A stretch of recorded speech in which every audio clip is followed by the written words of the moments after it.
Hey everyone, Bret Feig here. I run the talent acquisition team over at Zip, a fintech that plays in the payment space. I've been doing this for the better half of more than a decade.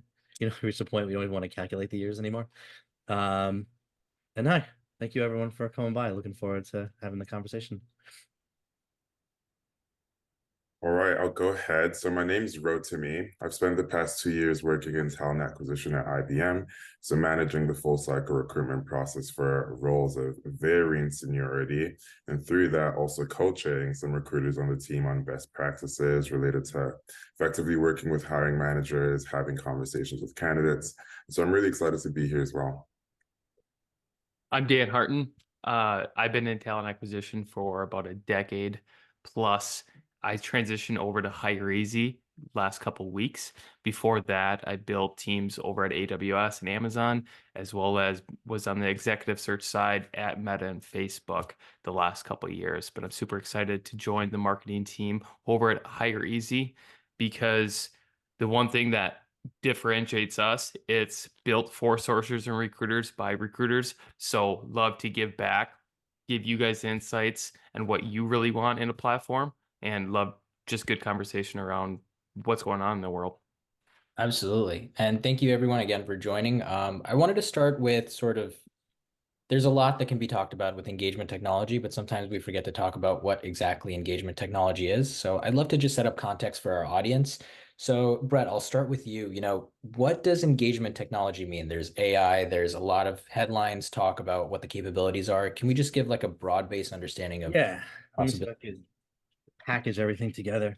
So when I think about engagement technology, I think about any technology that helps to automate your ability to reach out and communicate usually on a sort of a mass or a scale standpoint, right? And some of those might take the form of different channels, right? There are email ones that talk about drip feed marketing. There are ones that think about different channels, ones that, are built more towards social media. But at the end of the day, it's almost like a sales process in a way. That it's about gaining interest and gaining attraction. And it's supposed to be a smart way. It doesn't always work out like that, but yes. That's awesome. Is there anything else, maybe Dan, if you wanted to add anything on the side of engagement technology that you've experienced, especially working at, the organizations you've worked at? I think in the recruiting world right now, there's so many new tech tools and AI tools and we need to utilize it, but realize that recruiting happens with the relationships and going back to the people. We're a people business. We got to put people first, but we can also leverage some of the tools that are utilized, but keep in mind putting the people first. I mean, if you look at it in the last couple of years, 4 or 5 years ago, it was, hey, come work for us, come work for us, come work for us. And now the message is, hey, Bret, what is your goals? What is your interest? What do you want in your career? And how do I bridge that gap of putting that connection to come utilize his skills to come over to my company? And understanding who the person is you're talking to with technology can speed up that process, but having a geared message towards that specific person. Any Yeah, insight from the group? yeah, I absolutely love that. And I think you're leaning into a really interesting space, which is the possibilities where technology can increase efficiency. I think one place I wanted to start is continue to set up the framework for the audience. So before we get into sort of some of the solutions and where talent acquisition can overcome, I'd like to set the framework of like what do they need to overcome. Sure. So, in your guys' opinion, where have certain AI powered technologies or, CRMs fallen short on promises to improve engagement? Like where are some of those pitfalls of technology, you think? I mean, I'm happy to jump in first if no one else wants to. So it's interesting. A lot of the technology, especially on messaging or outgoing or engagement in that sort, it's really modeled after sales software, right? Like CRM. It's what's responsible for the majority of spam emails that end up in your box talking about you want to start a new restaurant or make some side revenue by trading FTX coins, which is a bad idea. Don't do that. And it's almost a promise of this turnkey one-click solution, but it really falls short in terms of what's really important, which is the human interaction piece, right? So what you're going to start to see is slightly better written, but still generic spam emails going on out there, right? Instead of every message saying, "Hey, I love your profile," or just something horribly. If you're writing that, just please don't write that anymore. Instead of that, it's going to be a little bit more well written, through AI or ChatGPT or whatever the case is. But AI hasn't turned the corner where it's starting to think about how do we drive or build or start actual sort of human relationships, because people aren't dumb. I mean, I look at messages all the time and I can clearly tell that like that's generic. Like besides my name, that went out to 1,000 people. And there are some you look at, you're like, all right, that seems more personalized. They brought in something about me, brought in something that I'm interested in, and started a conversation in sort of a very human sort of way, I'll say. And I think as we supplement with AI without having a really good understanding of what it's doing or the dynamics that happen behind human relationships, you're gonna, pump out more messages, but with a devastating impact to your company's brand and just an ever declining sort of ROI on that. I mean, there's softwares out there that say, with this software, you'll get at least a 10% response rate. I'm like, 10% response rate? That means 90% of the people you reached out to haven't been bothered to respond or read your email. Like that's terrible, especially if you start thinking about doing things at scale. You could really have detrimental impacts to your brand, personal and the company that you represent, in looking like every other sort of spammy, scammy sort of messaging out there. Yeah. That makes total sense. And I think I love that you set up that framework with some of the pitfalls of technology. Rotimi, I wanted to go to you with, now that you know sort of the framework of maybe where technology create barriers, like how have you navigating crafting messages that actually resonate with an audience and, maybe aiding using technology in some capacity at a later point to help with efficiency or anything else? Yeah, of course. And I definitely love what Dan mentioned, because ultimately recruitment is a people business, right? So the more that the technology that our teams are using are able to enable recruiters be more efficient with their ability to manage relationships, I think that's where we begin to see a transformation in our organization's ability to deliver a strong candidate experience. So two examples that come to me from past experience was actually one, which was an AI job builder. So a streamlined platform to create job descriptions across different business units. And then what the solution of that is, it simplifies one of the most challenging tasks for hiring managers. And Bret, we were discussing this earlier, which is clearly communicating what exactly the job entails. So that's one, because then not only are recruiters able to focus more on sort of the more important aspects of the role from a day-to-day standpoint and how to communicate that with candidates, but also simplifies the recruiter and the hiring manager working relationship.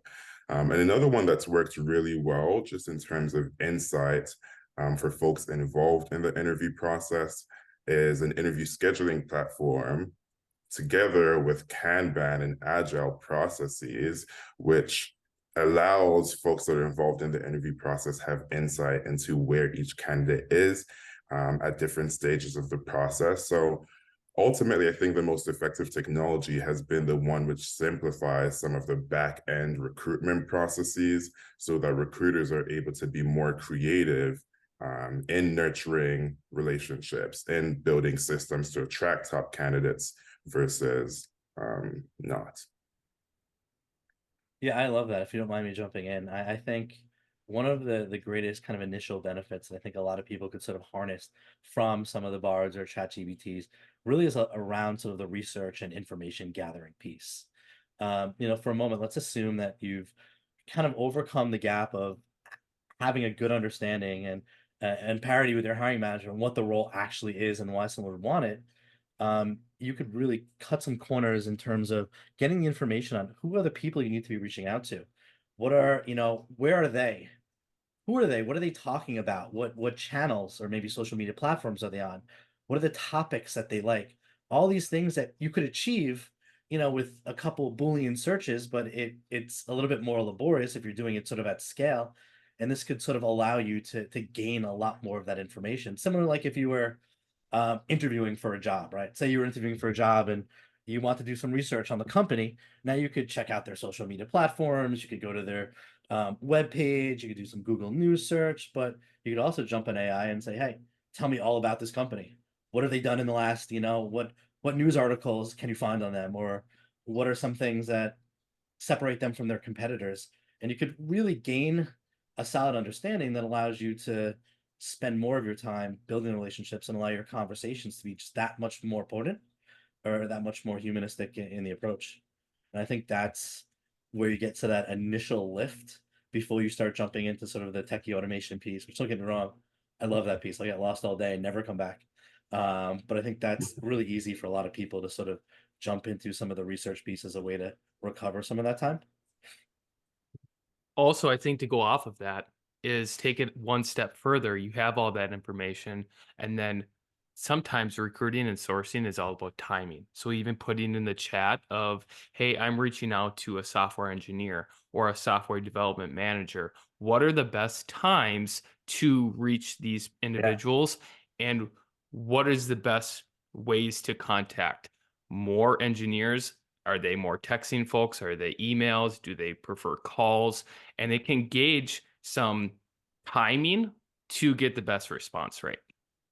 Or a data point to test in the field. Yeah, for sure. Yeah, and I love everything that you guys are saying. And I think there's maybe a through line that can be explored here, which is the mindset to want to be creative and want to be proactive in that sense of understanding like it's maybe when you have time freed up from technology, it's going to take a little bit more effort to sort of implement those things. Across the board, this is open for anyone. Like, are there strategies that you guys have implemented to sort of have that mindset and be constantly thinking about ways to be creative? I'm trying So to.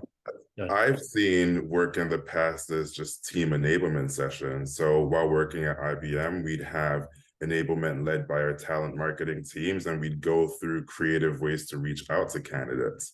So literally sort of mock assignments where we're recruiting for a software engineer. They're currently employed at a competitive or competitor organization. How are we able to customize our messaging based on our awareness of their previous experience, what they might be looking for in their employer? As Dan said, I think also leveraging AI to gather information about, say, the employee experience at other organizations, what are their strengths and what are their weaknesses, so that we can really, as a talent acquisition function, regardless of your organization, begin positioning your employer brand as a strategic partner of choice for top talent on their career journeys. Yeah, and I think if you're sitting on top of a team or running a team or managing a team, it's to you to create that environment that really values trying different ideas and gives people the freedom to try ideas that don't work, to fail, right? Because everyone knows recruiters who just do the same thing over and over again, right? Do a search for 100 people, send them all the generic message, 5 will get back to us, and we'll have some marginal success some of the time, but just watch, rinse, repeat. Yet there's so many other ways out there, and I think one of the most positive mindsets is don't assume something's not going to work because it sounds a little bit off to you, or just sounds a bit wonky or maybe cheesy, but let the data and let your research kind of guide you forward. Give it a try. Try different types of messaging. You think long messages that explain everything about the job, try short messages. You've never tried, using a picture or a meme or a GIF or, a joke that's hyper relevant to the population you're reaching out to. Give that a try, then measure it. Measure the response. Measure the response based on other methods you're doing. It's, commonly just, I'll say A/B test, ABC test, whatever the case is. But also like think beyond just messaging and how do we build, I'll say communities, although I kind of never really like the word sort of community or pipelines because I think they're sort of a misnomer. They don't really exist in how most people are using the word. But if you think there's a way to go about doing it or something that hasn't been tried before, give it a try. In the worst case, you learn one way not to do something. But if you're always doing things one way, you're gonna have limited success. You're gonna hit that barrier, or worse, you're never going to progress. You're gonna 30 years from now, you'll be like a curmudgeonly old person saying, "In my day, we just picked up the phone. We'd have to worry about email and text responses." Like, give it a try, and some things will work and will surprise you. Some things will fail, and you'll be like, "I knew it would." I didn't think it was gonna work, but you'll be humble and you'll learn and you'll stumble upon things that will shock you to this day, and you'll be like, I never would have thought. Like I was wrong. And I think there's a lot of power in that. Yeah, 100%. And we actually had a question that came in through the chat that I thought I'd bring up. So Mario was interested, based on anyone's experience, do you guys have any tips regarding sort of the sourcing, the timing, and the approach to connecting with, people who work in maybe a blue collar space? So that's interesting. I mean, I have some ideas, but I've not had a ton of experience in sort of the blue collar space. I don't know if anyone on this call has, before I give a generic, not generic, but kind I can touch on it. of, okay. Before my time in big tech, I worked for Aerotech, which is a commercial staffing, so a lot of blue collar workers. And the biggest advice I ever got was put yourself in their shoes. Going back in college, all my roommates were airplane pilots, right? Airplane pilots usually hung out with other airplane pilots. So obviously that space is a lot of referral generated leads for that, but then also brand yourself as that blue collar or manufacturing recruiter to those individuals, because it separates you versus another recruiter in the space that does anything and everything versus I am a CNC machinist recruiter. I am a diesel mechanic recruiter. I am a construction project manager recruiter, and you can brand yourself specifically towards that in your outreach, because then you're showing value.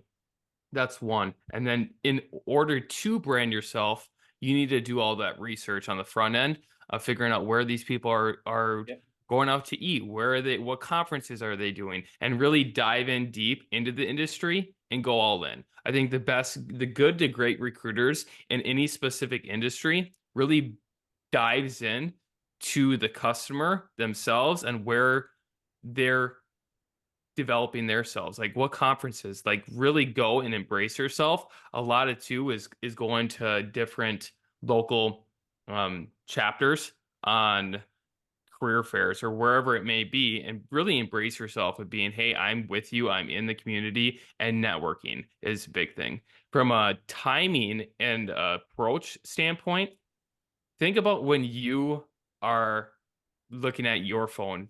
I read a statistic that majority of the messages that you read, I think like 82% or so emails or something like that, are on your cell phone.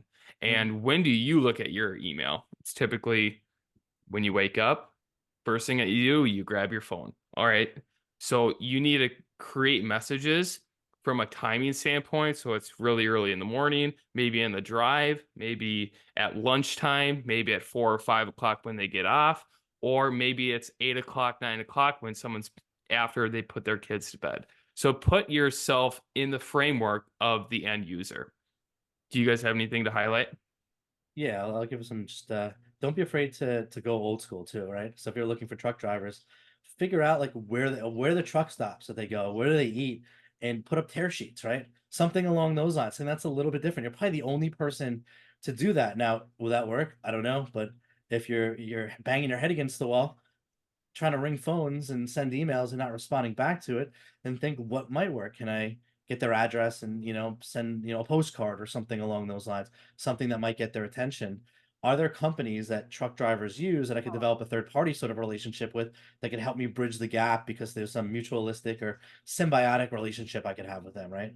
And obviously I don't know what the case would be in truck drivers, but sometimes there'll be like a third party company that provides another service to a lot of truck drivers, and they might be trying to business develop into them. So you could kind of help them in that direction and trying to get through and kind of connect those dots. I think that can be sort of really powerful. And lastly, I'll just say it's funny that you bring up airline pilots, because 2 years ago I was doing a sourcing training with my team. We're like, we're going to find an airline pilot because it's completely irrelevant. No one on the team has ever did it. We never would. And within 3 minutes, one of my team figured out that the FAA allows you to download an entire Excel sheet of every single pilot that has a license ever, what plane they fly, their address, like literally it all right there. Like if they're not on that list, they do not have a license to fly a plane in the US. And I'm like, bravo, bravo team. And I just thought that was really interesting because they were thinking outside the box of, all right, well, not going to find them on LinkedIn, but where do they go? And maybe we could search a database of some sorts of licenses. And lo and behold, not only could they search it, they could download it in one click. They didn't have to scrape it. It's like, here, take our database. I'm like, we will, thank you. It's funny, I'll tell you a personal story, and it's embarrassing a little bit. Not too bad, but so early on in my career, I was working at Aerotech and they wanted to grow the skilled trades division. So like primarily mine was diesel mechanics. And to your point, nobody wanted to take the leap of faith to figure out how to find diesel mechanics. I try to embrace the culture, embrace like the trucking associations, and went to these trucking conferences as a recruiter to understand the whole landscape. Eventually, the all the people in my contractors were working with me. They called me Diesel Dan, and then all my coworkers called me Diesel. And then when I transitioned to Amazon, somehow they saw a post that I put Diesel Dan or a contractor said Diesel something on their post. And then they said, "What is this whole diesel thing about?" And then they started calling me Diesel. So that personal brand, if you can show a world-class experience to those individuals Yeah. and do your research, do your education, and then show value beyond the first outreach, beyond the second outreach, beyond before they start, after the fact, and build those relationships within that community, that's where good to great recruiters evolve. And 100%. I think Dan and Brett, you both touched on this, but the importance of really demonstrating the value of your employer to top talent. So that comes with one, understanding what top talent is looking for. At the end of the day, regardless of the roles that you're recruiting for, you're looking for whoever is the highest skilled in that profession. And you both said it perfectly. So what are the skills development organizations for the blue collar roles that you're recruiting for? And in terms of timing, you're also able to get a deeper understanding of when job opportunities tend to arise within that professional space. And I think that's a solid foundation to build out your sourcing and messaging efforts. But that relationship building with external talent networks is crucial too.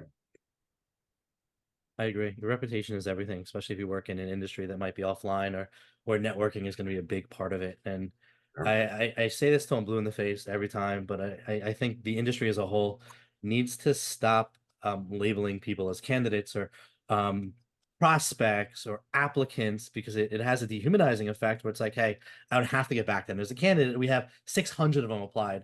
And when you're like, hey, it's a person, you start thinking of it as like, this is someone I could have met at the gym and I'm doing a favor for, would that be socially acceptable to like give them a call then never respond back after I said I would? Of course not.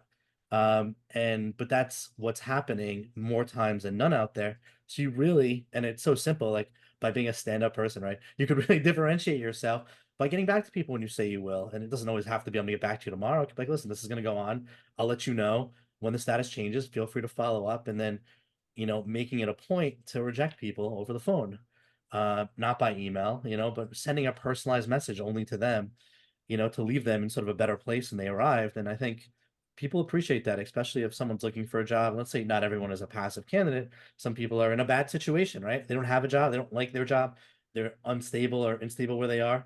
And anyone who's ever been in that situation, that's really vulnerable. It's like a crappy place to be in. You really remember the people who just took an extra step just to be a good person and get back to you and close the loop, even if the outcome, as well as you mentioned all the other people that like made empty promises and ghosted or didn't help you out or do anything along those lines. And I always think, which pile do I want to be remembered in? Who do I want to be? um if it was a friend of your family, you would sure as hell get back to them, right? You would want that getting back to your parents? No way. Like, so why can't you take that and think of everyone as just a person and just find a reasonable humanistic way, even in your communication, just to, and I'll give a good example of that. One of the things that we tried, here's a good example. We had a role that was open, in the first 2 weeks, there was like 300 applicants, you know, by the time it got to like the first month, there was like another 500. Well, obviously we, had started going through the process and we, some people that were getting to the final end. So we ended up sending a message to some of the people who applied in the last couple weeks, and there was like 300 or 400. And we were just like, we're going to take a really honest approach. And it was simple. We said, hey, listen, I just want to give you an update on what's going on here and be really honest with you. We have some of this in final rounds, likely to go in that direction. But to be honest with you, you applied kind of late, and we had people that are ready, in final rounds. So your resume probably never got, the proper review that it should have. So I'm not saying that you're right or not right for it. I'm just letting you know that you applied a bit late, and let me give you a way. Next time if you see a role, feel free to email me directly and we'll try to get you to the top of the pile. And it got such a great response from people. Like, listen, I totally get that. I saw when I applied that I was number 2001 on LinkedIn. But just the fact that someone wasn't sending them a generic message saying, sorry, you're not right for the role. But instead I said, I apologize. I don't know if you're right for the role. In fact, I don't have the ability to screen everyone at all times. At some point, you're either doing rolling screenings or you're cutting it off, or, you have what you need. And, there's no good way to make sure everyone gets the same sort of attention. That's just how sort of the cookie crumbles. But that email got so many amazing responses back. Like, thank you. This is the best rejection email I've ever received. Thank you for being honest. Like, I totally appreciate that. I'll definitely reach out to you next time. And it's kind of simple things like that that say, listen, I'm not a machine, I'm not AI. I'm actually just human. We try to give every resume the time, but at some point we can't review an unlimited amount. And that's just one example. You might not like it, it might not be for you, but that's just sort of the mind frame of trying to be human in your communications. Like, you wouldn't write like, sorry, unfortunately, you just weren't right for the role. And they're like, I just applied yesterday. How the hell do they know if I'm right? Like, you know, or this is what we were looking for. And if you think we were wrong, feel free to respond back. Also is another way to go about it. I love Sorry, that. And I think that, oh, sorry, go ahead. no, I'm sorry. I was saying I'm losing my voice. Apologize. You're totally good. I wanted to say I love that intentionality behind it and the mindset. And I think, Brett, let me know, was there any piece where technology aided sort of the delivery of that piece? So like you had maybe, I'm doing like a random number, but like 200 people who did that like apply late sort of portion. You had the intentionality to sort of write out that approach of like, hey, this is the reason you were rejected, and then use technology to make sure it was efficiently delivered, right? Yeah, and we've done the same thing for sort of rejections, right? So at my company, we have a blanket rule. If we've talked to them on the phone, we've engaged with them, we're gonna give them a personalized response, a phone call. If we have to leave a voicemail, that's still better than a generic email or a tag, or just some way to close the loop in a one-to-one, a person-to-person, not a mass email. But we started doing is saying, okay, there are people who applied that we looked over the resume and we didn't think they were right. Immediately, we said they were wrong. And instead of just saying you're not right, we said, listen, we reviewed your resume and we were actually looking for these 4 things. We didn't see it, but we're also not AI. We're human. We make mistakes, and at some point, our eyes go crazy from reviewing so many different resumes. So if you feel like we erred, feel free to respond back and give us some examples of what you've done. I can't guarantee you're gonna receive a call from us, but I will guarantee we will read it and we will take it into consideration alongside everything else. And in the same regard, a lot of people like, yeah, actually, I don't have those. If that's what you were looking for, that makes sense. There's always a few that write back, well, I don't have it, but I'm really strong. I don't have any of those 4 things that you said was critical for this role, but I'm a fast learner. There's people like that, and you're gonna get some of those. But it's the theme is you're not rejecting someone as a person. You're sort of saying these are the skills we're looking for, and I just didn't see it in your resume. Maybe it's there, you didn't put it on it, or maybe you put it on it and we just didn't see it because we're human. We don't catch everything. We're not Johnny Five, right? We don't read 1,000 books in an hour. But just the fact we were dealing in sort of a humanistic way, it allows us to write out this really good rejection email that says we were looking for these 5 things and make it specific to every single role, so that if we have to reject someone that we haven't chatted to, because not every resume gets a phone call, unfortunately, we have something. And there are times someone writes back and like, actually, I do have a lot of those skills, and we look at it, we're like, yeah, actually, we probably should have called this person, right? So we'll get on the phone and we'll say, hey, thank you for clarifying that. Totally our error. Let's talk about it. Tell me more. I think that's really interesting. And we've made hires of people that we would have just disregarded with a generic email. And I see very few negative or unsubscribes or anything along those lines, because I think that really helps. And I could go into how to use technology for the sourcing piece a bit better, but I think that's one example, because that technology could really help make sure that you get someone a letter within a certain amount of time, whatever your OKRs are, whatever your, I don't know, SWAs are, whatever you call it. In our company, we say we want to respond back to everyone within 48 hours of the time they apply. Doesn't say we always hit it across the board. No, we're human, but we trend very close to that across many roles. And the technology allows us to make sure that happens by flagging when it doesn't, right? And making sure that we've reviewed and that we've put in the time and that we're at least getting back to people. Because guarantee you when candidates are applying, they don't hear back from like 75%, like won't even send a rejection email. And out of the ones that do, it'll usually be generic, like you're just not right, or we liked someone else better, but no one really gives content on why. Why did we think they weren't right? And maybe we were wrong, and having that human saying, like, listen, we're not always right, and putting that in an email. Like, we're not perfect.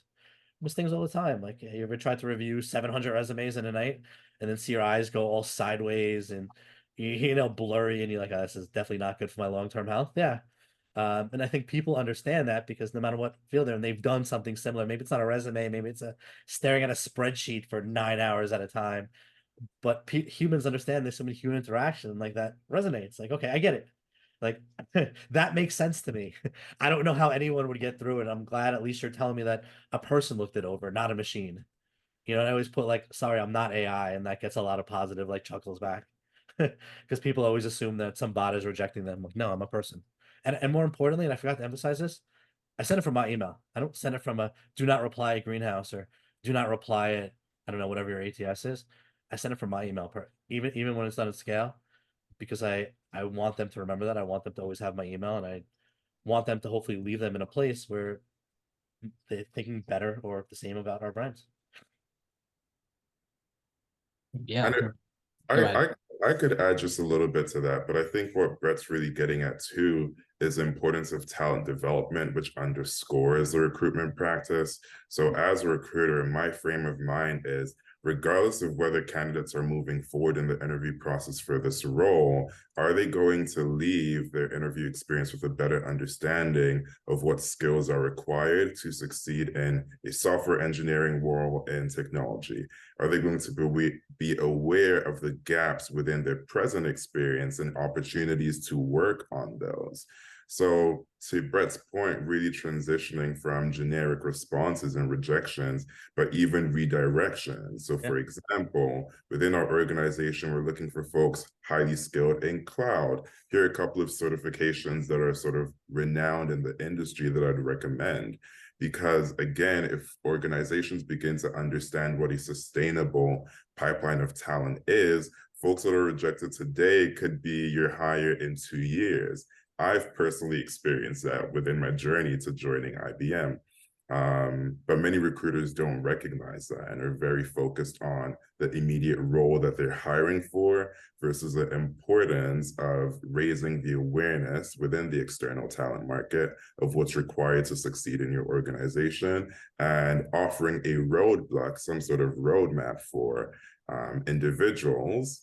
I was going to say candidates, but for candidates and prospects and folks interested in joining your organization to have a higher level of confidence around what it takes to succeed in your organization. Right. How do you leave them in a better spot than when they came, right? Leave them. And I'll give another really good example that I don't never heard of a company doing before.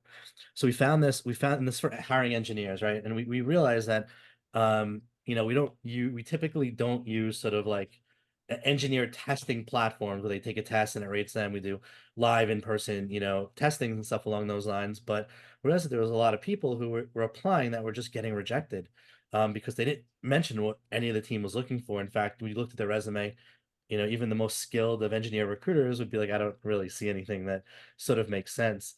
So we came up with this idea and we found a platform that was kind of dual-sided. So they offered different tests that candidates could take, but after they took the test, they'd actually make that candidate's information, if the candidate wanted, available to other companies who are looking. So it was free for us to use. It was free for the candidate applicant person to use, right? And so we decided that for this huge engineering blitz we were doing, we're going to reject someone and say, listen, this is what we're looking for. We didn't see it. However, there is a way for you to, kind of get back into the process. Here's a test on the two basic languages. It will take you, 10 minutes each.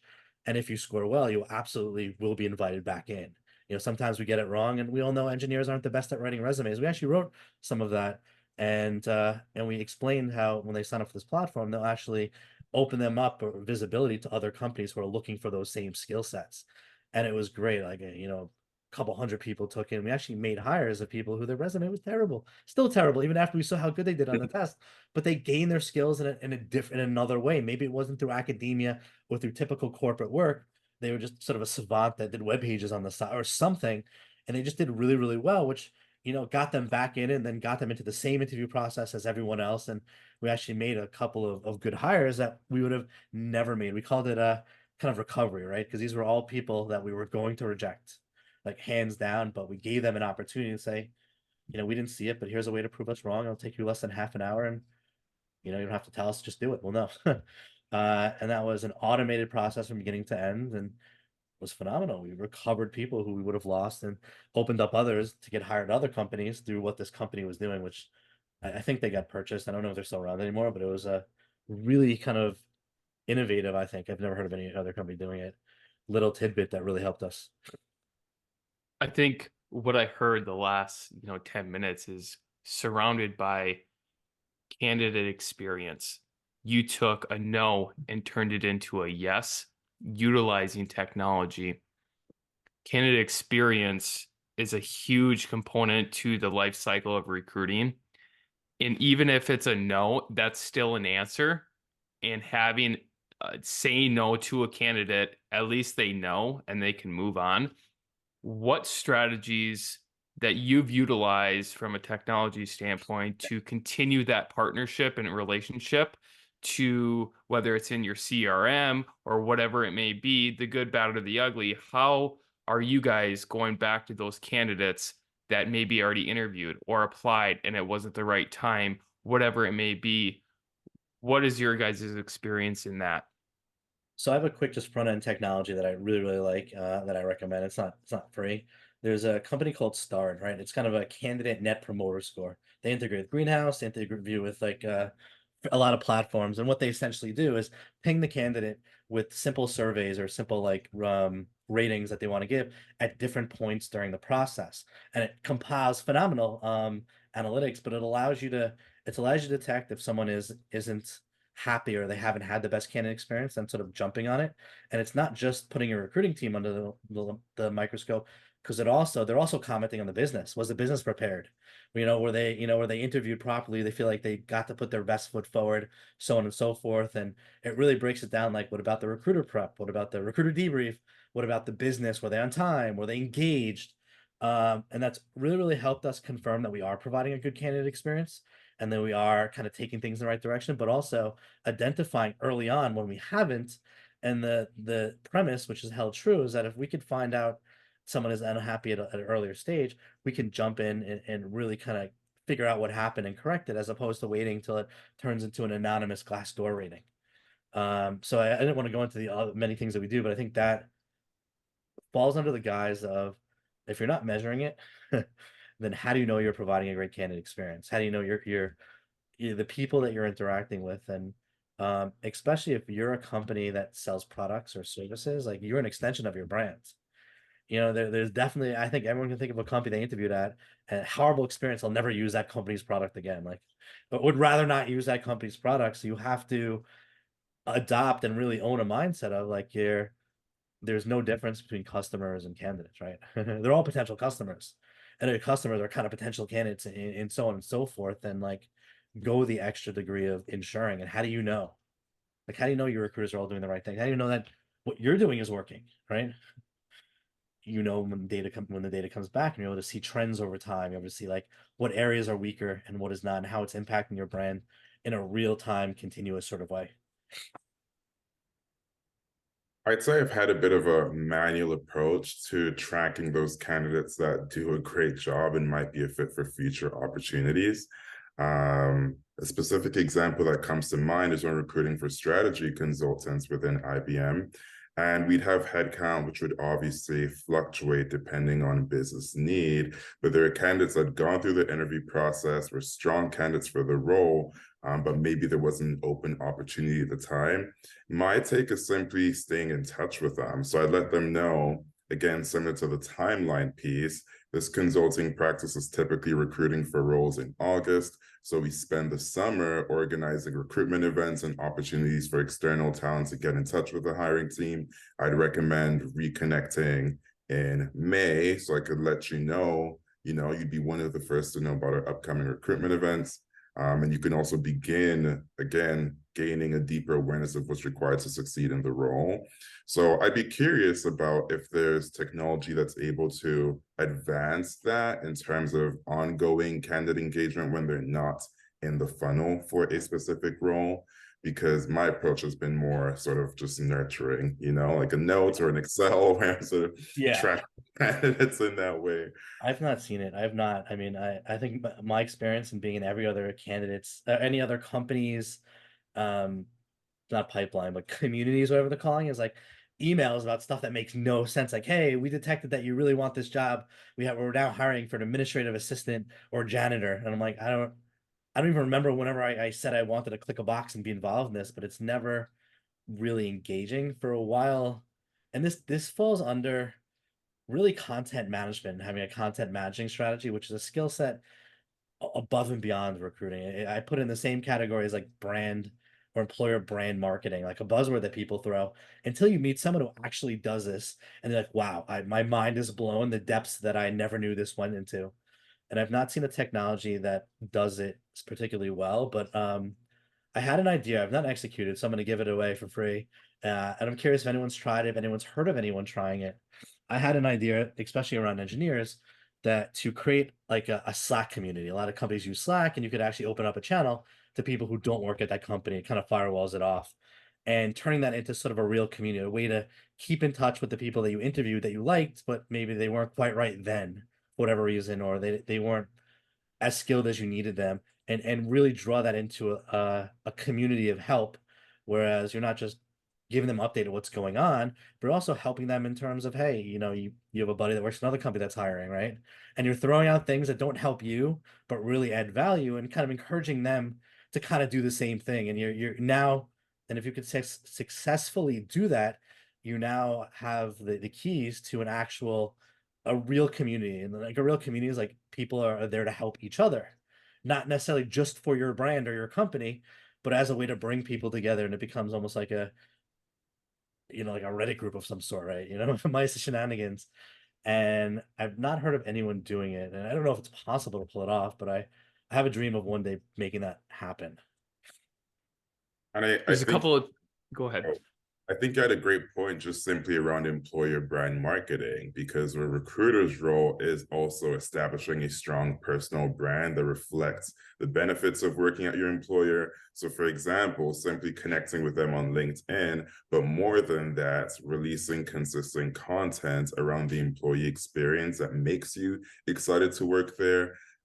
If we're able to transition from these are the job opportunities available, this is when they're available, to more of the experiential components that top talent is looking for in an employer, I think that would elevate our ability to nurture relationships with candidates, because 3 months, 6 months, 1 year down the line, they've been inundated with content around your organization that has made them even more excited for potential opportunities. And so that's an approach on an individual level. On an organizational level, I'd say that's where there's clear enablement around talent attraction. Yeah. So what is our core messaging that we want our recruiters to all have a unified approach when communicating with external talent audiences?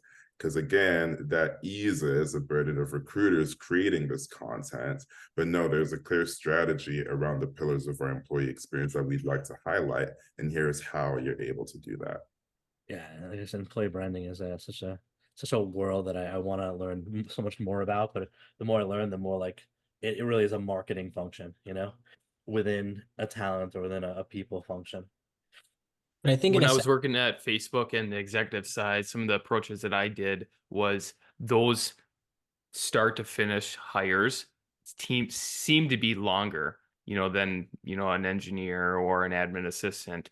And through those gaps, it's all about those touch points. So trying to get 10 to 12 touch points throughout that recruiting process. So even if you don't have a role, or if they're not interested at that time, offer what we call as like an opportunity chat with a leader within that specific division.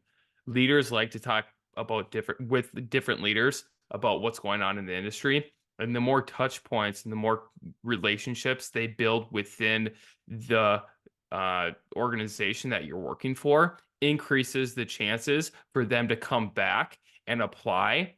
Another thing is if you send a message to a candidate and timings has to be right for everything, if they're not ready at that point, I've seen different systems that have, if you're not interested, when should I reach back out to you? 30, 60, 90, 6 months. And then they can click that box. And then it gives you a reminder whether you want to utilize it in your calendar or your CRM or whatever it may be to remind you to reach back out to that candidate. But the key component is it's not saying, hey, I know we spoke 30 days ago. Are you interested now? It's trying to show value with all your information that you've done, your research, all those conversations, and show value on the second, third, fourth reach out over the course of the duration.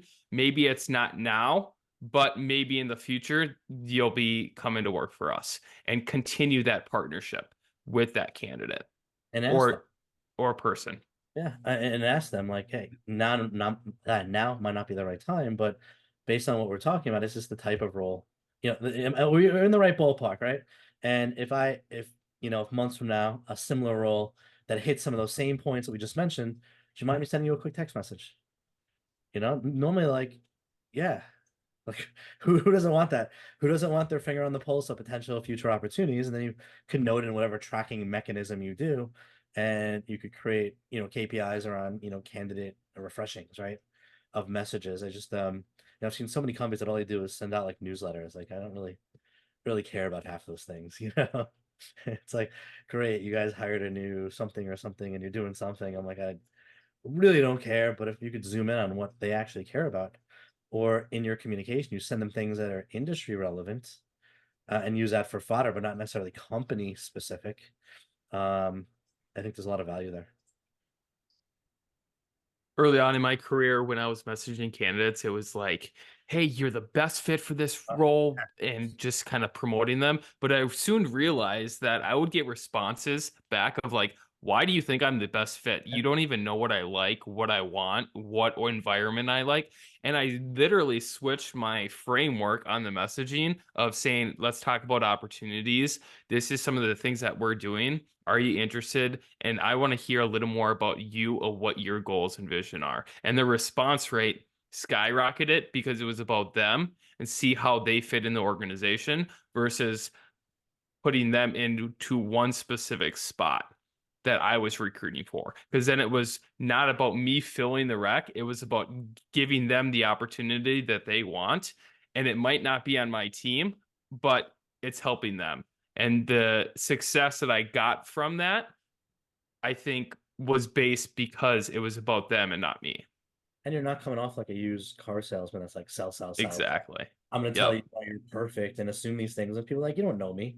You don't know that I'm perfect. You might as well, you actually would establish a better relationship or currency with them if you say, hey, this is the role. And, the type of person that might be interested in is this, but there's a couple things that are percolating at the moment. And I wonder if it's worth having a conversation to explore if it's up your alley or if it's not, because those same recruiters that are sending those generic messages, you're the best, you should work for us, are going to get the same generic message or no message at all, and they're going to ghost because they didn't get selected.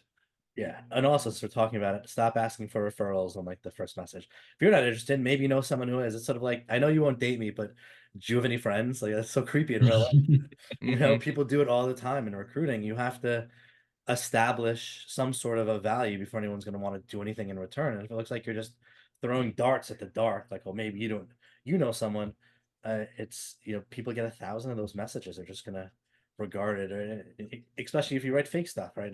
Well, I could tell you're someone who really values the work that you do. Can you got that from my LinkedIn profile? Like, come on. Like, I could do a whole presentation of just griping on crappy messages I've received in the past. Like things not to write. Here are 20 examples from last month. Messages received that just, put you in sort of a bad spot or just come off inauthentic, which I think is a big part of it. I hope this email finds you well. Shannon's favorite. I did want to, this discussion's been awesome, and I know we have about like 6-7 minutes left. We did have one more question come in. It's a bit of a long one. You don't need to apologize for that, Mario, but I will try to condense it as best as I can. Mario asks, how do you deal with candidates from your network who are interested in a job change and are a great fit for your company, but you don't currently have a vacancy for them? So they listed out a couple of questions around like, should you be communicating this with the hiring manager and asking about maybe roles that you don't know that are available yet? Should you just take initiative on your own to try to maybe build out a pipeline and nurture them? Should you use an automated system to engage with them? Like, what are your tips for sort of that scenario? I You think want we to jump on this one touched a bit first? yeah, I think we touched a bit on this early in the conversation, but Dan, you just had a great point, particularly for top talent, which is expanding the bridge that candidates have access to the business units that are hiring.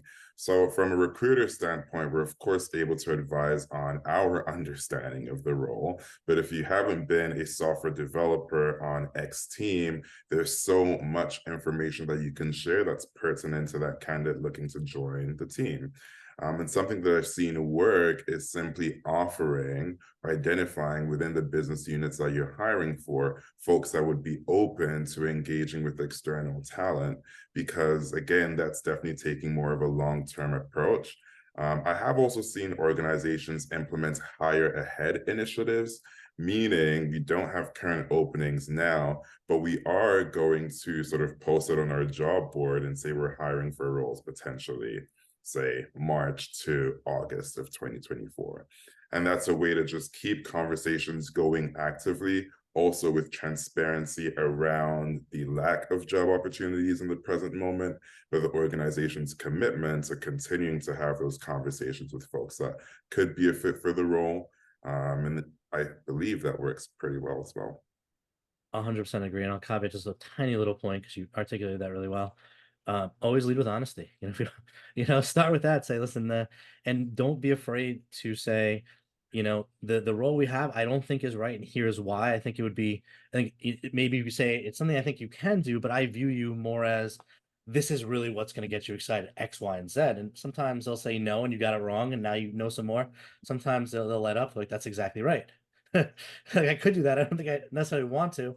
And like I'd love to stay in touch. And again, like you were saying, if you have hiring managers that are willing to do exploratories, that's awesome. And if you want them to get them to do exploratories, ask them how they'd like to have someone that they could hire the second someone on their team resigned, right? Someone ready to go that they've met with. Some hiring manager will be like, yeah, it's worth half an hour of my time. Not always. Some will be like, I don't have time for this. Like, but I I think that's a great way to sort of handle it. And transparency. People don't always realize that you don't have a position for everyone, but the fact you're willing to communicate with them, I think says a lot about your character. And one thing I always do, and I'll caveat this, is I always say, listen, if there's any way I could help you in the interim, if you see a job at another company, but you see I'm connected with someone there, feel free to reach out. I'm happy to get your details over. I'm happy to give you that person's email if I don't have a relationship with it, but offer yourself as a way to help them in their time of need, and then follow through and actually do it. Doesn't mean you're going to sell them into another company like you're an external recruiter, but you might just say, oh yeah, you need to get in touch with Steve. I don't have a great relationship. I don't even know how I met them, but here's their email because they're connected with me on LinkedIn, so I can see their email. Shoot them a message here, or I'll forward it over on LinkedIn, whatever the case is. But be a connector. People love connectors. Be the person that helps them get where they're going, even if that step is very small and incremental. Help them out, and you could go into why it's important to prep your candidates for that same sort of reason and leaving them in a good spot. But we don't have 7 hours to go down that path. But I agree. Yeah. I appreciate that. And that totally makes sense. One thing, this is more of a question that I just thought of since we have like 2 minutes. It doesn't have to be a super long answer, but in a hypothetical world, you could snap your fingers and change one thing about engagement technology, whether it's something you want to see, progress we made in one area. What would that be? And I know this is ad hoc. We did not discuss this beforehand. Yeah. Huh. I don't know. Give me a second. Can I think that over? So many different places I could go on this. We could also give you multiple snaps, Brett, if you want to change multiple things about it. I think that I'd pull back on some of the technology that gives people the ability to message at scale without providing assurances on best practices to handle, right? And I'll give a quick example, like drip feed marketing. So many great programs that do it, allows you to set up your entire campaign and do so many interesting things in terms of customization and things that respond to the time of day the message goes out and data you come in. But it doesn't prevent you from doing huge harm. It doesn't actually help you in the direction of, well, let's talk about the psychology of messaging.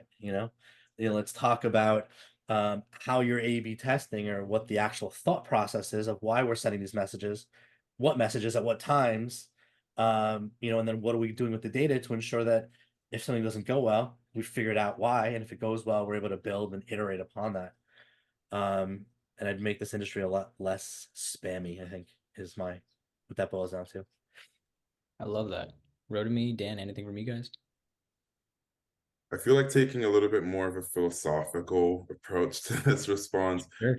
where if the focus could be more on the impact that is being delivered, and then that comes into, I think, some things that we mentioned, where what data are we tracking to understand how this impacts the candidate experience, how this impacts recruiter efficiency, how this impacts collaborative working relationships with hiring managers. Because there's lots of steps that could be taken on an individual level and on an enablement level for folks on your team that would enable them more effectively engage with top talent, and also then have directive around which technology you're implementing come from folks on the ground, folks that are or would be closest to the impact of their technology. So that would be sort of my response. No, I love it. And Dan, you're back in your recruiter days. What would you wish you could change? I think it goes down to the goals set by leadership to the recruiters and sourcers. It's not all about the volume of messages that are put out. It's more about the quality of the conversations and the response rate. And not even just the response rate. Is it a positive response rate? And that goes back to the candidate experience and tracking that throughout the stage. Volume isn't always the best approach, but sometimes with all these new technologies and AI, the goals are set from leadership top down of saying you need to have so many outreaches per day, per week, per month, and that's going to get us the results instead of slowing down using technology to speed up, but be more strategic and being able to utilize technology to build the relationships. Because like I said at the beginning of the call, we're a people business. We need to keep it at the center because that's everything.